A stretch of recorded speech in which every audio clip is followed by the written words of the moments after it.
Assalamualaikum saudara, saya Angkono. Selamat kembali kepada siri kali ini. Pada siri kali ini saya akan cuba menerangkan penggunaan sanding sealer dengan wood stain. Satu persoalan yang penting ya saudara, mana yang kita harus menggunakan dulu, sanding sealer ataupun wood stain? Penggunaan sealer ni bukanlah dalam arti kata atau konteks yang sebenarnya. Sebenarnya penggunaan sealer ini adalah sealer yang telah dinipiskan dengan thinner. Mungkin 10%, 11%, 12%. Bergantung kepada keadaan spesies kayu kita. Kita akan menggunakan sanding sealer yang telah dinipiskan dan dia diberi nama sebagai wash coat. Sealer juga, tapi apabila kita nipiskan dan kita hendak menggunakan sealer sebagai bahan pelindung untuk kayu pine supaya dia memberikan keadaan yang rata ke atas kayu. Contohnya kayu-kayu yang bermasalah seperti kayu pine ataupun kayu pellet yang spesies pine, kayu softwood mengandungi banyak rongga-rongga yang besar dan rongga-rongga halus dan dia tak sekata ya, di sini, di sana, di sini, ke sana ya. Jadi apabila kita salutkan wood stain ke atas kayu pine, oleh sebab rongga dia tak sekata, dia akan mengakibatkan comot, blotchiness. Kata sapukan wood stain ke atas permukaan kayu ini, maka ia kelihatan comot. Jadi apakah kaedah yang kita boleh ragamkan warna tu supaya penyerapan wood stain itu sekata? Inilah masa kita menggunakan wash coat ya. Wash coat yang sebenar adalah sanding sealer yang kita telah nipiskan, bukan sanding sealer. Jadi cara kita hendak menipiskan sanding sealer mengikut pengalaman saya ialah kita nipiskan sebanyak 10% setelah kita bancuh nisbah NC sanding sealer dengan nisbah 1/1. Jom kita bancuhkan sanding sealer supaya ia menjadi wash coat ya. Okey, kita ambil NC sealer kita kacau ya. Nampak tak yang putih-putih ni nampak ya? Nampak tak? Jadi kalau bahan sealer kita tidak ada yang putih-putih ni, maka ia bukan sealer, ia adalah mungkin top coat ke. Sebab untuk menjadikan sealer kena ada yang bahan putih tu. Dalam industri kita panggil zinc stearate, sejenis sabun ya. Dia untuk memberikan permukaan yang rata ke atas permukaan kayu. Bahan yang lembut ya. Okey. Ini saya ambil sanding sealer daripada Polycure. Tuan-tuan boleh pakai sanding sealer apa jenama sekalipun ya.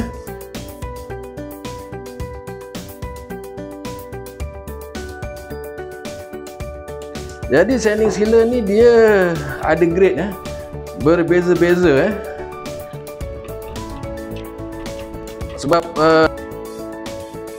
tak semestinya kilang akan mengeluarkan menggunakan bahan resin yang sama ya. Contoh kalau kita kereta sekalipun, kita ada berbagai-bagai sisi kan, berbagai-bagai model, berbagai kekuatan sesuatu kereta. Begitu juga dengan bahan pelekat, contoh sealer ataupun clear coat, ada berbagai grade. Ini yang kita kena tahu Okey, saya ambil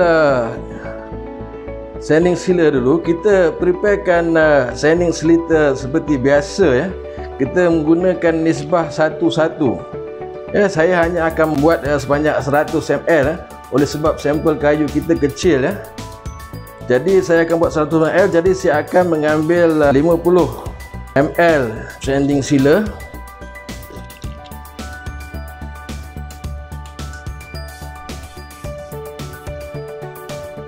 Sampai 50 Okey. Kalau kita menggunakan nisbah satu-satu. Selepas kalau kita hendak buat 100 ml, kita ambil nampak 50 ml dan kita hendak buat 100 ml, maka kita tambahkan thinner sehingga 100 ml. Jadi nisbahnya adalah satu-satu. Kita ambil sanding sealer dan kita tambahkan dengan thinner sebanyak 50 ml juga untuk menjadikan dia nisbah satu-satu. Okey, sudah menjadi 100 ml. Okey,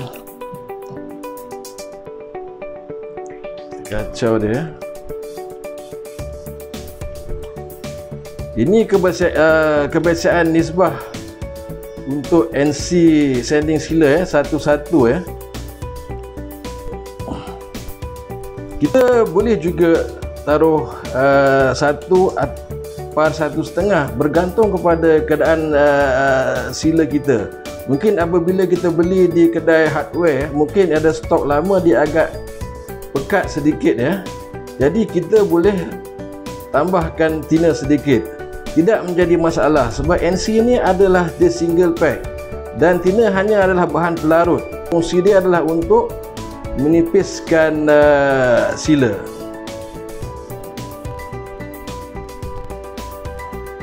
Setelah sealer kita ini siap, maka saya akan menggunakan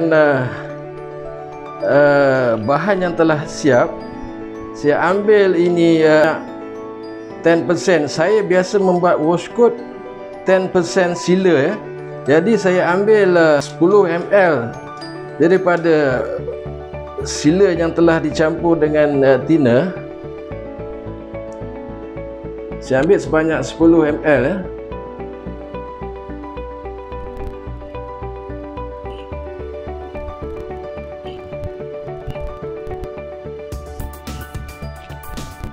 Dia lebih kurang 10 ml. Maka saya akan markup sehingga 100 ml.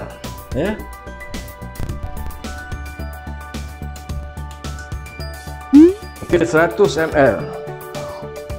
Jadi ini adalah washcoat saya, yakni sealer yang telah diambil daripada nisbah sealer yang asal dengan nisbah satu-satu dengan thinner, dan saya buatkan dia washcoat 10% sealer.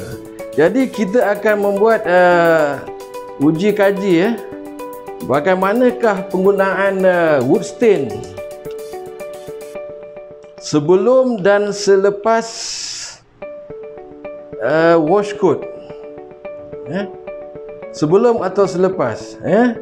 Oleh sebab kita ada masalah dengan kayu pine yang rongga yang tak sekata ataupun kayu pellet,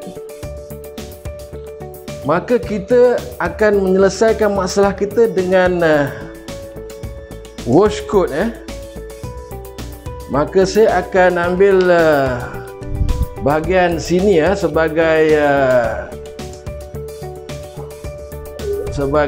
sealer saya, sealer yang asal.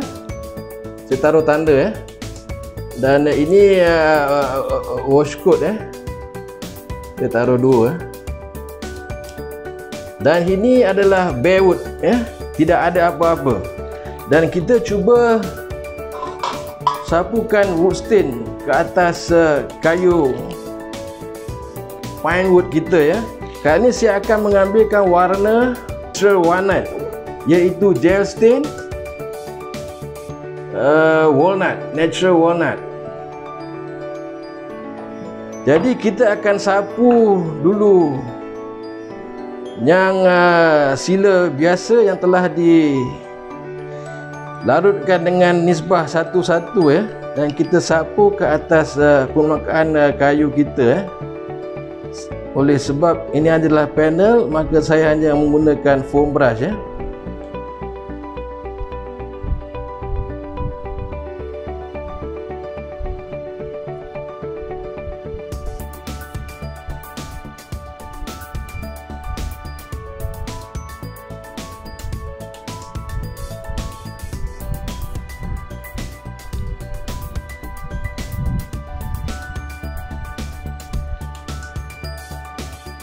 Dan di sebelahan kita mengambil wash coat 10% wash coat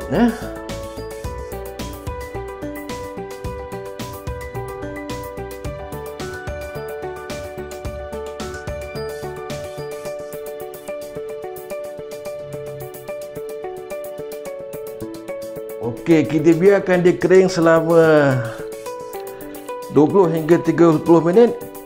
Kita plus dan kemudian kita sapukan wood stain jadi kita ambil panel yang telah kering tadi, kita plus Yang ini kita sudah marking, ni ada sila biasa, maka kita plus dia agak lebih sedikit sebab dia ada pekat sedikit jadi dia tebal.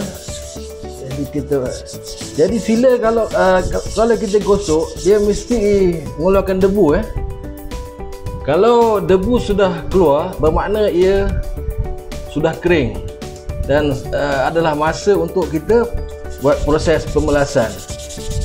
Kalau dia belum kering, dia akan membuatkan kita punya getah pasir melekit-lekit.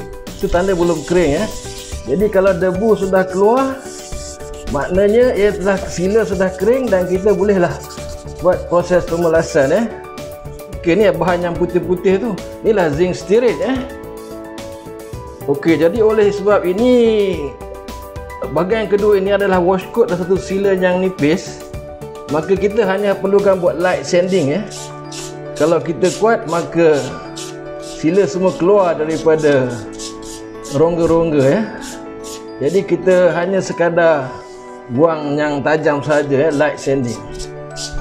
Dan bahagian ini hanya kayu kosong tidak ada apa-apa. Jadi kita bersihkan permukaan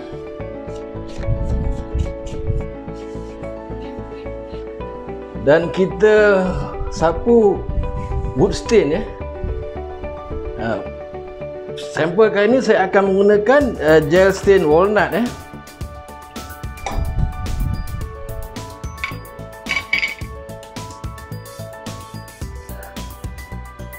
Okey, kita sapukan.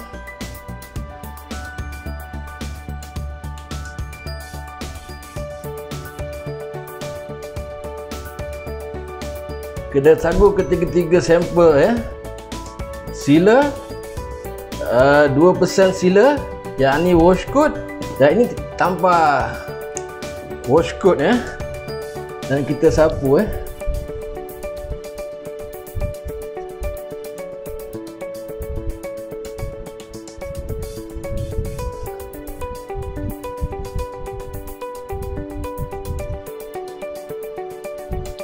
Ini kita sapu bahagian wash coat pula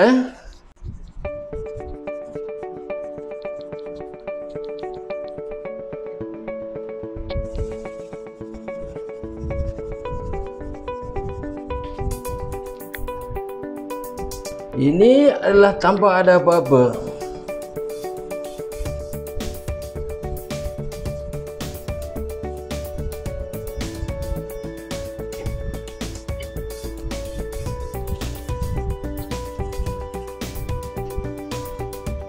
Okey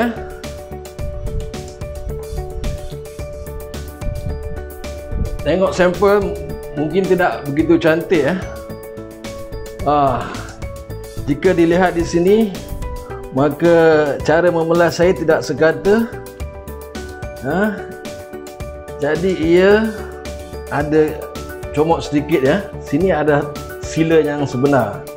Ini adalah bahagian ini adalah wash coat di sini saya sudah melakukan kesalahan Apabila kita menggosokkan kayu atau kita menggosok sila maka kita hendaklah mengikut ira Ira dia begini, ira dia, tapi saya gosok begini Tengok jelas kelihatan tak? Ini adalah kerosakan sepatutnya kita gosok ikut ira. Ini adalah tanpa wash coat. Jadi kalau dilihat ini adalah kesan kayu pine tanpa ada wash coat dan dia ada blotchiness sedikit ya, ada comot sedikit. Ini kita buat 10% sealer. Ia sekata yang ini adalah sealer. Warna tak boleh meresap oleh kerana kita telah melakukan lapisan sealer. Sebenarnya apabila kita hendak membuat proses penyeragaman ke atas kayu pine menggunakan sealer yang telah dinipiskan sebanyak 10% ya. Oleh sebab kita buat sealer yang biasa itu nisbah 1:1, maka warna tak dapat meresap kerana sealer adalah lapisan filem dan warna hanya merekat ke atas lapisan. Ini wash coat lapisan sealer 10%, lapisan yang nipis ya, jadi stain dapat meresapi ke dalam kayu lebih dalam. Ini tidak ada apa-apa oleh sebab kayu pine sifat dia tak sekata, dia sikit comot ya. Inilah penggunaan wash coat ya. Jadi kita kalau kita ingin melihat kayu pine kita seragam dan kayu pine kita bermasalah, maka bolehlah kita menggunakan kaedah wash coating ya, menggunakan wash coat iaitu 10% sealer. Jadi ya tuan-tuan ya, penggunaan wash coat yang saya lakukan adalah saya buat sebanyak 10% daripada sanding sealer. Saya menggunakan sealer yang saya telah bancuhkan daripada nibah 1:1. Kalau kita lihat kalau kita belajar daripada Google, daripada YouTube contohkan, kalau di Amerika katakan mereka membuat wash coat, mereka ambil direct daripada tin ya, dan mereka membuat 5%, bermula daripada 5%. Kemudian mereka akan melakukan ujian ke atas keping kayu dahulu contohnya kayu yang panjang di sini dia buat 5% wash coat, 6%, 7%, 8% sampai 10% ataupun mungkin lebih, tergantung pada keadaan kayu pine mereka ya. Jadi sebenarnya penggunaan wash coat ini tak semestinya kita lakukan semua kayu yang bermasalah. Kita hanya melakukan wash coat apabila kayu kita bermasalah. Contoh di Malaysia, kayu yang ada masalah sikit adalah kayu getah Kayu getah dia bulu dia agak susah nak kita gosok dalam penggunaan kayu getah. Contohnya dia ada mungkin ada tombok-tombok yang di mana bulu dia tu susah kita nak plus dia licin. Di situ bahagian yang blotchiness kita, blotchiness di kayu itu. Jadi tak semesti semua kayu kita menggunakan wash coat. Kita hanya menggunakan wash coat apabila wood stain kita tidak sekata oleh sebab kayu kita bermasalah blotchy ya.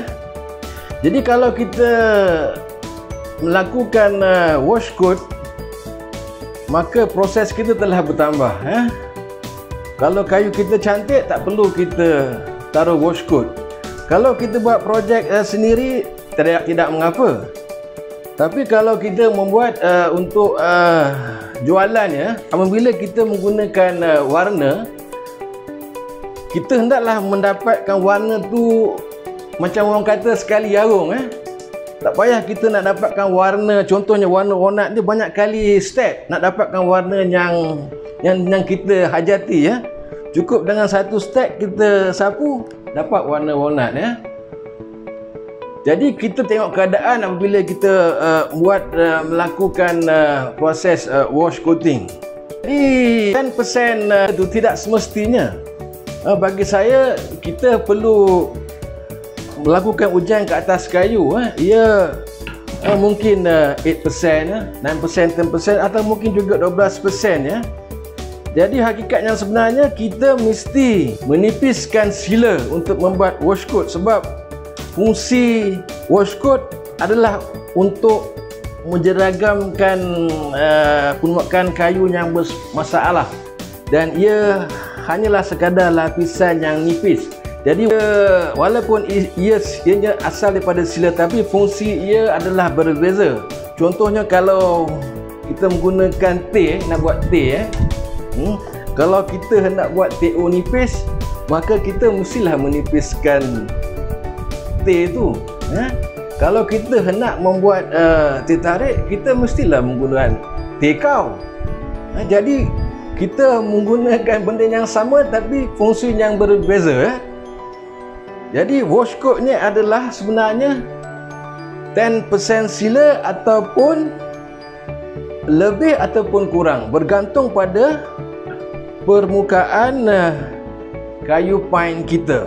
Jadi bolehlah saudara dan rakan-rakan cuba ke atas kayu pine, dan jika kayu pine itu bermasalah, maka kita haruslah membuat uji kaji ke atas sekeping kayu dulu sebelum kita mendapatkan peratusan yang sebenar washcoat kita.